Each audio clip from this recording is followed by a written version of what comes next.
Blighty Thank God is based on the diary our family discovered my late father, Ron Chapman, wrote in 1943 when he was a young RAF pilot serving in the Middle East and Italy. In this grave hour,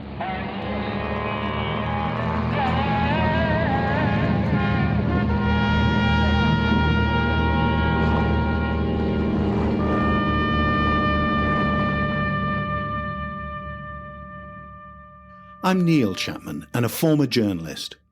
The podcast highlights the stories I uncovered when I researched his diary along with other historical sources. For me, this episode is the most poignant, and when I've shared the story with others, it's the same for them. It's the story of the death of a close friend of my father's, and all the evidence I could find points to the fact that he witnessed the plane crash that killed Flt Sgt Jimmy Eden. The story is also about tracing a daughter who never knew the father killed when she was just a baby. It started with a stark 9-word entry in my father's diary. Sunday the 30th of May, 1943. It is 1 year today since Jim got his. The 9-word entry in my father's diary on May the 30th, 1943, read by granddaughter Bethan, was the only clue that started me on a near 1-year journey to find out who Jim was, what happened to him, and why he was uppermost in my father's thoughts on that specific day.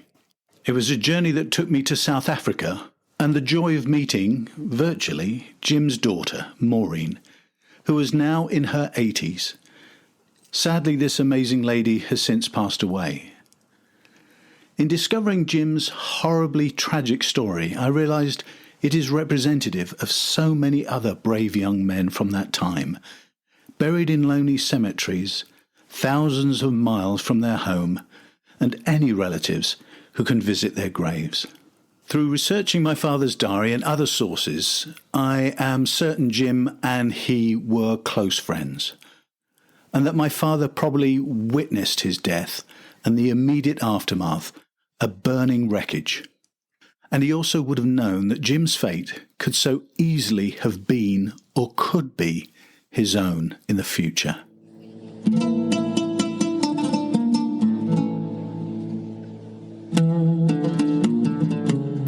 28-year-old Flt Sgt James Eden was killed instantly on May the 30th, 1942, at 10:30 a.m. local time at Wadi Natrun, Egypt, which is about 150 kilometers northwest of Cairo, when the plane he was flying plunged into the ground. He suffered multiple injuries and extensive burns. The next day, Jim's wife, Peggy, received a telegram at her home near Preston.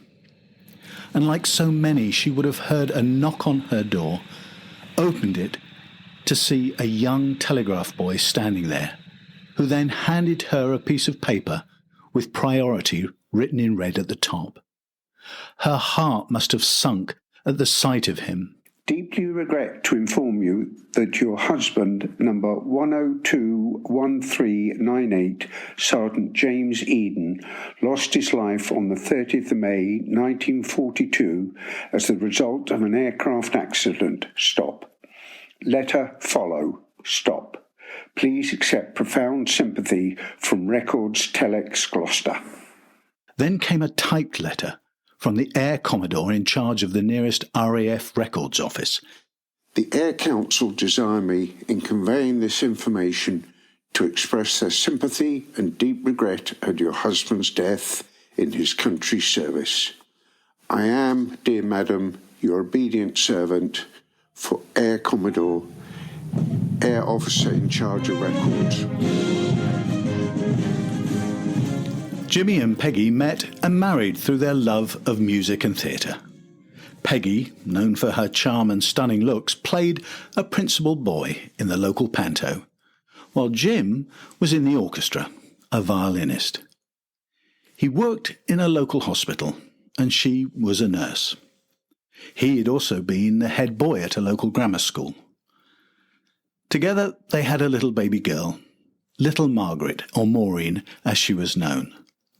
But the war pulled the family apart, Jim enlisting with the RAF in 1940, the same year as my father. In April 1941, both he and my father started their pilot training together, two northerners amongst the 60-strong intake. And by the end of that year, they were both in West Africa flying in their first Hurricane convoy to Cairo as ferry pilots, delivering desperately needed fighter planes for the North Africa campaign. Toward the end of May 1942, my father having recovered from his earlier Tomahawk plane crash, Jim and he were posted to Wadi Natron, Egypt, much closer to the North African front, where they were delivering fighter planes. My father arrived at Wadi Natron on May the 28th, 1942. Jim had probably been there only days himself. On the morning of May the 30th, 1942, Jim climbed into the cockpit of a Kitty Hawk Mark I. It was AK-627. His experience flying the plane was probably the same as my father's. Fewer than 5 flights and at most 6 hours flying time. Not much. He took off in the plane, but very quickly got into trouble. More than a month after the accident, here's how Jim's unit commanding officer described what happened in a condolence letter to Peggy. July the 1st, 1942.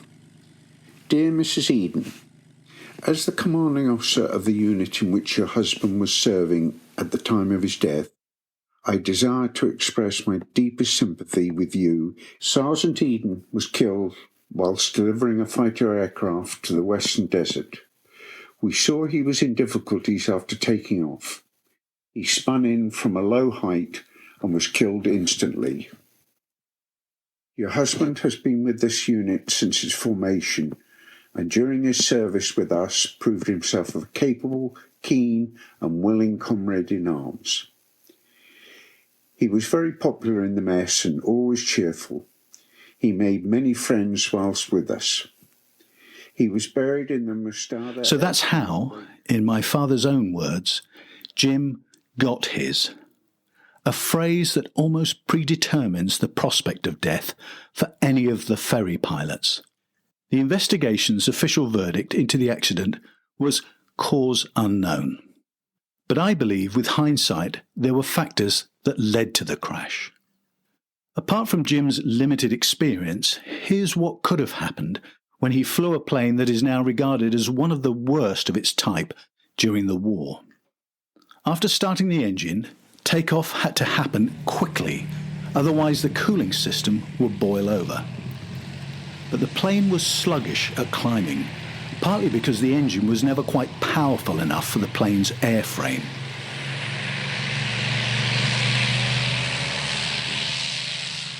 Many of the early Kitty Hawks delivered by the Americans were destined for France. It was all part of the USA's support known as Lend-Lease. But after the French were defeated by the Germans, the British snapped the Kitty Hawks up. But the planes were fitted with French instruments and a reverse French fashion throttle. In other words, it worked the opposite way to a British plane, such as the Hurricane. Now try remembering that in an emergency. There was also the fact that Jim stalled the plane when it was only 200 feet up in the air. Why that wasn't determined. But in a stall, the Kitty Hawk makes a sudden wing drop to the left, and then the plane's nose dips. The advice is don't stall the plane close to the ground. A case of stating the blindingly obvious. Lastly, the plane's oil cap needs securing from both sides, otherwise it can cause an oil leak, either into the cockpit or onto the canopy, blocking the pilot's view. It was a fault the RAF was picking up early on at this time. So Jim may never have stood a chance, and on takeoff the plane's fuel was full. To see the plane dive into the ground and burst into flames doesn't bear thinking about. Jim was buried 2 days after the accident on June the 1st, 1942. Officiating was RAF Chaplain, the Reverend B.H.C. Wilson. Sometime later, Peggy and Maureen received condolences from King George VI and the Queen. The Queen and I offer our heartfelt sympathy in your great sorrow. We pray that your country's gratitude for a life so nobly given in its service may bring you some measure of consolation. George R.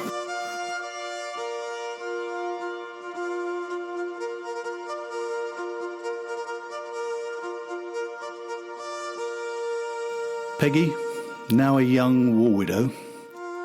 Baby Margaret, just 13 months old.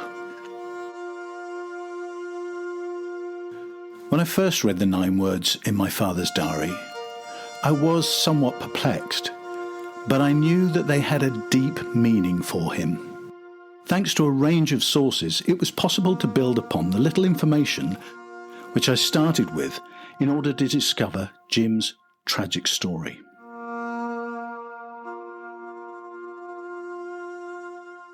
My first port of call was the Commonwealth War Graves Commission. That told me the serviceman killed on May the 30th, 1942, called Jim or James. With a name and digging through the files on the Takoradi-Cairo ferry route, revealed that Jimmy was one of the 4 Hurricane fighter pilots who flew as part of a plane convoy number 285 on December the 10th, 1941, exactly the same one as my father did. Given that, I could assume my father and Jim trained together and shipped out from the UK for West Africa on the same ship. Other searches revealed Jim had signed up for the RAF at an office in the northwest of the UK, so he probably came from that part of the country.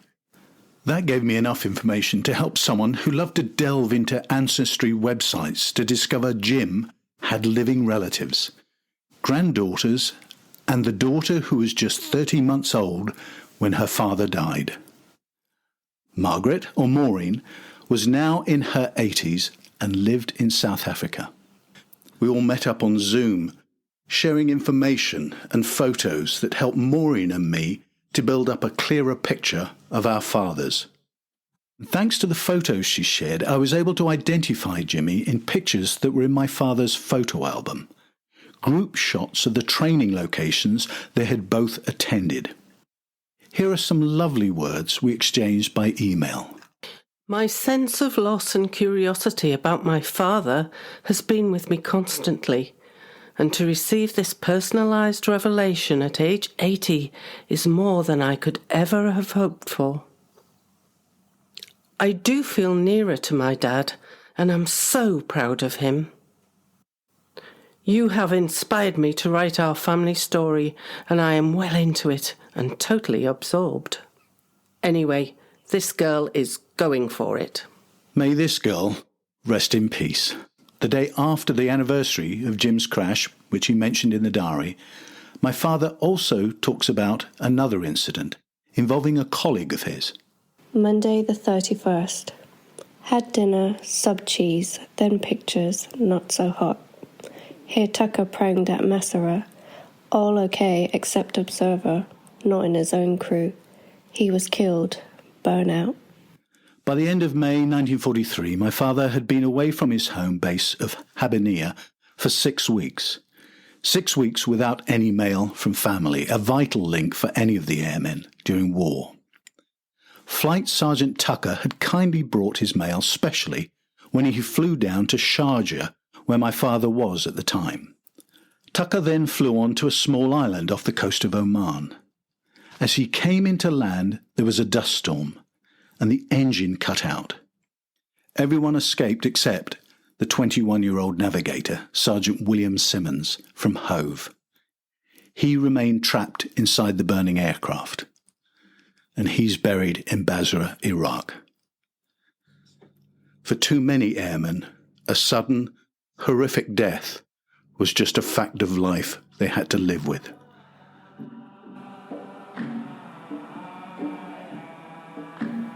Thanks to Maureen and her family for sharing the cherished pictures and documents relating to Jimmy's service. And I'm deeply grateful to Australian musician Rachel Bostock for allowing me to use her rendition of the last post on the violin as part of this episode.